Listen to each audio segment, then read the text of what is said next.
Bonjour et bienvenue dans ce nouveau tutoriel de la série sur le web design. Aujourd'hui, on va créer ensemble cette bannière. Ça va nous permettre de réviser le système de grid en CSS. Jusqu'alors, on a plutôt utilisé les flexbox, mais c'est important aussi de connaître le fonctionnement des grids en CSS, donc c'est ce que l'on va voir ensemble dans cette vidéo. Alors sans plus attendre, on va se rendre tout de suite dans VS Code. Et pour ce tutoriel, comme d'habitude, on va repartir avec la structure de base que l'on avait créée dans la première vidéo de la série. On a une structure de base pour le fichier HTML et on a également un reset pour le CSS. Alors si vous avez besoin de voir comment on crée cette structure de base, n'hésitez pas à aller voir dans la première vidéo de la série où on repart véritablement à partir de zéro. Pour ce tutoriel, on va également avoir besoin de différentes images que je vous mettrai dans le dépôt GitHub de la série. Et on va également utiliser des polices, donc des fichiers OTF que j'ai récupérés sur le site d'Afont, que vous connaissez très certainement. Et à nouveau, ces polices seront également les fichiers, en tout cas présents dans le dépôt GitHub pour ce tutoriel. Alors on va commencer tout de suite avec le HTML. Et ici, on va simplement créer une div avec une classe banner. Et à l'intérieur, on va mettre différentes boxes pour notre grid. Alors si on revient dans le navigateur, on a en tout 7 box, donc on va créer nos 7 divisions, et à chaque fois on va mettre une classe box. On va laisser les divisions vides, et on va juste rajouter du texte pour la box du milieu. Alors si on regarde dans le navigateur, la box du milieu correspond à la division numéro 5 normalement, donc on a d'abord une image, une deuxième, une troisième, une quatrième, et ici on va avoir la 5e box au milieu. Donc dans la 5e box, on va venir rajouter du texte. On va mettre un H2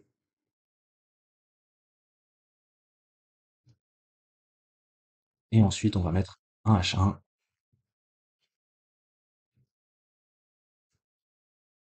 comme ceci. Et normalement, on est bon pour le HTML. Alors on va pouvoir lancer le fichier avec Live Server. Et voilà pour l'instant ce que l'on obtient. Et donc on va pouvoir passer tout de suite au CSS. On va retourner dans VS Code. On va se rendre dans le fichier CSS. Et on va commencer par ajouter nos polices. Pour ça, on utilise FontFace. Et au niveau du nom de la famille, pour la première police, on va mettre Cléopâtre. Au niveau de la source, eh bien, on va venir chercher notre fichier OTF. Et pour le format, eh bien, on va mettre OpenType. On va faire la même chose pour la deuxième police, qui s'appelle Horus New. On va venir chercher, pareil, le fichier OTF. Et maintenant, comme ça, on peut utiliser nos deux polices pour la bannière. Ensuite, on va pouvoir styliser le body. Comme d'habitude, on va faire en sorte que le body s'étende au minimum sur toute la hauteur de la page. Donc on va mettre 100% du viewport height. Et on va venir centrer notre bannière. Donc on rajoute un display flex. Et on va venir centrer les éléments, que ce soit horizontalement ou verticalement. Ensuite, eh bien, on va pouvoir styliser la bannière en tant que telle. On vient la chercher par sa classe. On va lui donner une largeur, 70% du viewport width. Et en hauteur, on va mettre quelque chose comme 80% du viewport height. On va venir également rajouter une couleur d'arrière-plan. On va rajouter des arrondis dans les coins. On va mettre 20 pixels. Et on va rajouter une ombre.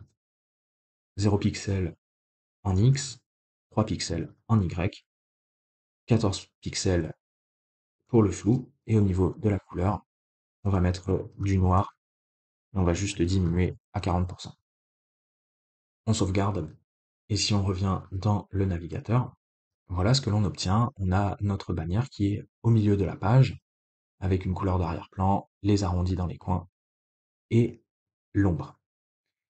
Alors on pourrait également rajouter une animation pour faire en sorte que la bannière glisse dans la page lorsque on arrive sur la page. Alors on va venir se mettre dans la bannière et on va rajouter une animation. On va l'appeler slide in. Cette animation, elle va durer 1 seconde. Et au niveau de la fonction de durée, on va mettre isIn. On va créer ensuite cette animation. L'identifiant, c'est bien slide in. Et lorsque l'animation va démarrer, eh bien, ce que l'on va faire, c'est simplement translater la bannière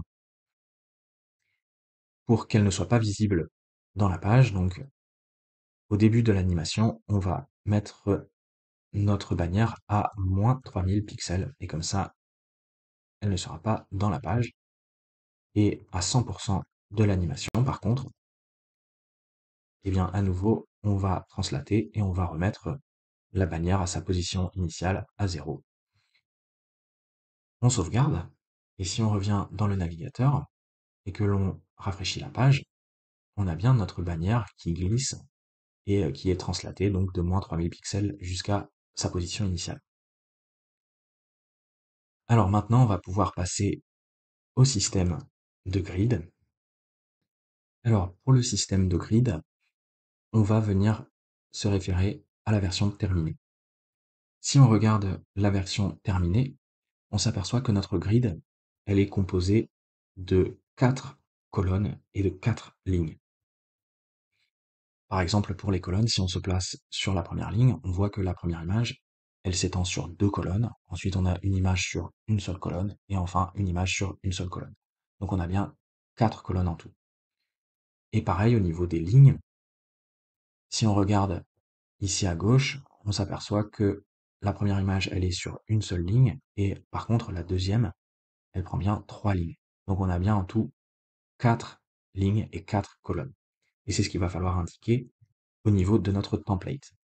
Donc on revient dans le fichier CSS, on va mettre un display grid, et au niveau des colonnes, pour la template, eh bien on va répéter 4 fois une fraction. Et comme ça nous fait bien 4 colonnes. Et on va faire la même chose pour les lignes. On va répéter 4 fois une fraction. Et on va en profiter également pour rajouter un gap entre les lignes et les colonnes, pour laisser un petit interstice entre les images. Et maintenant, eh bien, il ne reste plus qu'à rajouter des images à l'intérieur des box et à ajuster le positionnement des box par rapport à la template. Donc on va venir sélectionner les box avec le pseudo-sélecteur. On commence par la première box. Et si on revient dans la version terminée, on s'aperçoit que pour la première box, eh bien, on est sur la première ligne et cette image prend 2 colonnes. Donc au niveau des colonnes, eh bien, on démarre à la première colonne et on va jusqu'à la troisième. Donc ici, cette valeur 3, eh bien, elle n'est pas inclue. C'est-à-dire que on démarre de la première jusqu'à la troisième sans inclure la troisième colonne. Donc ça nous fait bien 2 colonnes et non pas 3. Et pareil pour les lignes, eh bien, on est sur la première ligne, donc on va de la première ligne jusqu'à la deuxième, et encore une fois, sans inclure la deuxième ligne, ce qui nous fait bien une ligne. Et on va rajouter l'image.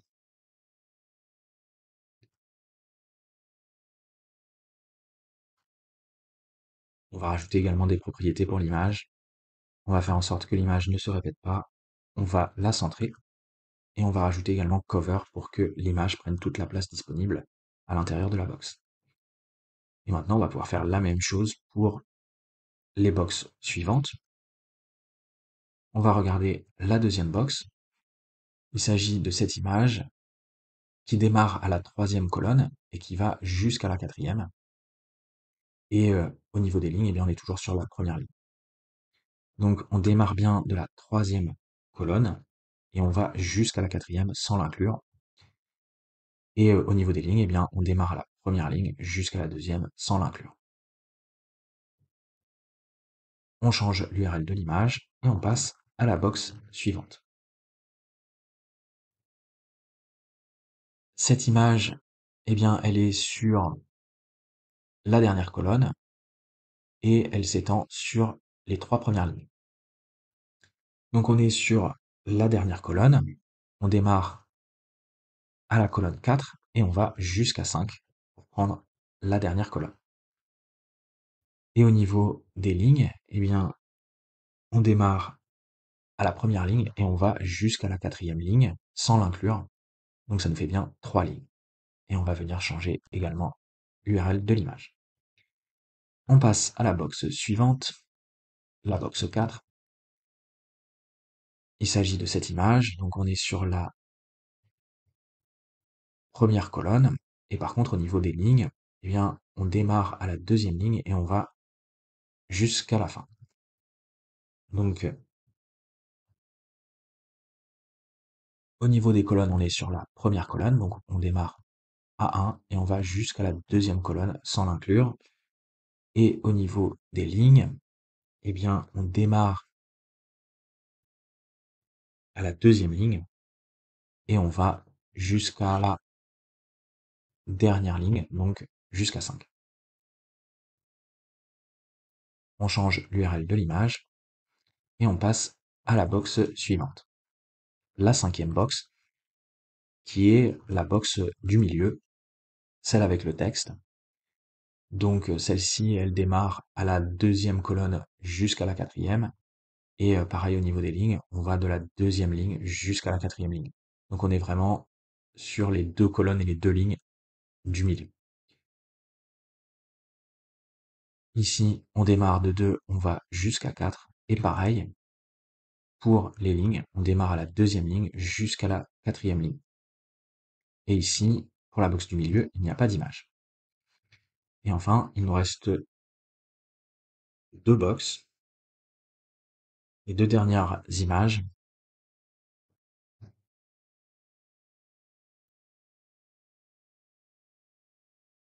La box 6, c'est celle-ci. On est sur la deuxième colonne et la dernière ligne. Donc, la deuxième colonne, on démarre à 2 et on va jusqu'à 3. Et la dernière ligne, eh bien, on démarre à 4 et on va jusqu'à 5. Et on n'oublie pas de changer l'URL de l'image. On devrait être à la cinquième image. Et enfin, dernière box, la box 7. On est toujours sur la dernière ligne et on démarre à la troisième colonne et on va jusqu'au bout. Donc on va de 3 jusqu'à 5 et on est toujours sur la deuxième ligne. Et on n'oublie pas de changer l'URL de l'image. On sauvegarde. Et si on retourne cette fois-ci dans la version définitive, on a bien le résultat attendu. Et maintenant, il ne reste plus qu'à mettre en forme eh bien, la box du milieu. Alors pour la box du milieu, on va revenir dans le CSS. Il s'agit de la box 5. On va commencer par centrer le texte. On rajoute un display flex. La direction, on va mettre en colonne. Et on va centrer verticalement et horizontalement. On sauvegarde, et si on revient dans le navigateur, on a bien notre texte qui est au milieu de la box. Alors maintenant, on va pouvoir styliser les titres.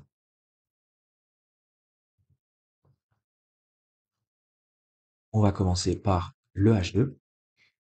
On va venir chercher notre famille de police, Cléopatra. On va changer la taille du texte, on va mettre 4 rem. On va rajouter une marge en bas pour laisser de la place par rapport au texte du dessous et on va légèrement incliner le texte. Alors pour ça, on va utiliser la propriété rotate et on va incliner de -2 degrés. On sauvegarde. Et si on revient dans le navigateur, on a bien notre texte avec la police qui s'applique correctement et le texte est légèrement incliné et il y a une marge en bas pour laisser de la place avec le texte du dessous. Alors maintenant, on va pouvoir ajouter des couleurs. On va rajouter 2 couleurs et pour ça, on va utiliser les WebKits. On va avoir une première couleur de remplissage et on va avoir également une deuxième couleur avec une épaisseur et on va mettre du marron. Si on revient dans le navigateur, on a bien notre texte avec les 2 couleurs. Donc il y a bien une couleur de contour et un remplissage. On pourrait rajouter également une ombre sur le texte. On va la décaler 5 pixels et on va utiliser cette couleur. On sauvegarde et voilà ce que l'on obtient pour le premier titre. Alors maintenant, on va s'occuper du deuxième. Il s'agit d'un H1. On va utiliser notre deuxième police que l'on avait appelé Horus New. On va changer la taille de la police, on va mettre 5 rem. À nouveau, on va incliner le texte. -2 degrés. Et on va rajouter un background. On va avoir un dégradé qui va partir du bas. Au début, on va mettre cette couleur. Et arrivé à 90%, on va changer de couleur. Alors comme on va avoir une sorte de cartouche, eh bien, on va pouvoir mettre du padding pour laisser un peu d'espace.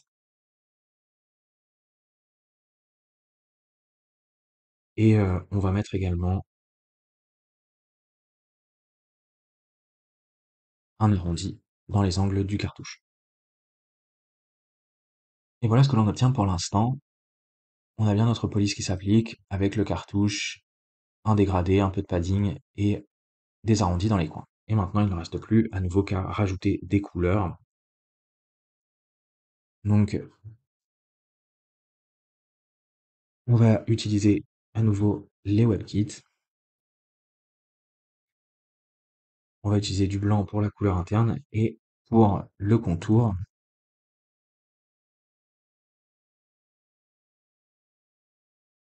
on va mettre un pixel et on va mettre du noir. Et on pourrait également peut-être rajouter à nouveau une ombre sur le texte. 5 pixels, 5 pixels, et on va utiliser cette couleur. On sauvegarde, et voilà ce que l'on obtient en définitive. Alors maintenant, il ne resterait plus qu'à s'occuper de la partie responsive, puisque vous voyez qu'en version mobile, eh bien ça ne correspond pas, donc il va falloir trouver une solution et peut-être réduire le nombre de colonnes pour que ça s'affiche correctement en version mobile. Pour la version mobile, on va se rendre à nouveau dans VS Code et on va rajouter tout en bas un media query. On va avoir un breakpoint à 768 pixels et toutes les propriétés que l'on va rajouter à l'intérieur de ce media query vont s'appliquer uniquement pour les appareils qui ont une largeur qui va jusqu'à 768 pixels. Alors ce que l'on peut commencer par faire, c'est déjà diminuer la taille des textes. Donc on va faire ça pour le H2 et le H1 et on va diminuer la taille de la police, on va mettre 3 rem. Ensuite, eh bien l'idée, ça va être de faire en sorte que notre grid soit plus petite, donc on va diminuer le nombre de colonnes. On va changer la template et on va avoir, au lieu de 4 colonnes, on va avoir seulement 3 colonnes. Alors comme on diminue le nombre de colonnes, il va falloir supprimer des box. Donc on va prendre la troisième et la quatrième box et on ne va plus les afficher. On va faire la même chose pour la quatrième box. Et si on revient dans le navigateur, voilà ce que l'on obtient. Alors maintenant, il va falloir ajuster la taille des images en haut et en bas.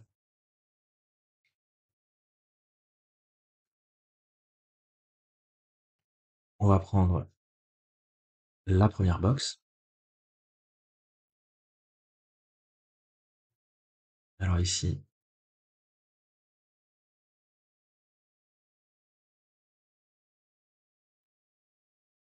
au niveau des colonnes, eh bien, pour la première image, on va se mettre sur 2 colonnes. Donc on va aller de la première jusqu'à la troisième. Et pour la deuxième box, donc la deuxième image du haut, on va aller sur la dernière colonne, donc de 3 à 4. Et on va faire la même chose pour les box du bas, donc les images du bas, qui devraient être normalement les box 6 et 7. Donc 2 colonnes pour la première image, celle de gauche, et une colonne pour celle de droite. On sauvegarde. Et si on revient dans le navigateur, voilà ce que l'on obtient pour l'instant. Alors il va falloir ajuster maintenant la box du milieu, donc la box 5.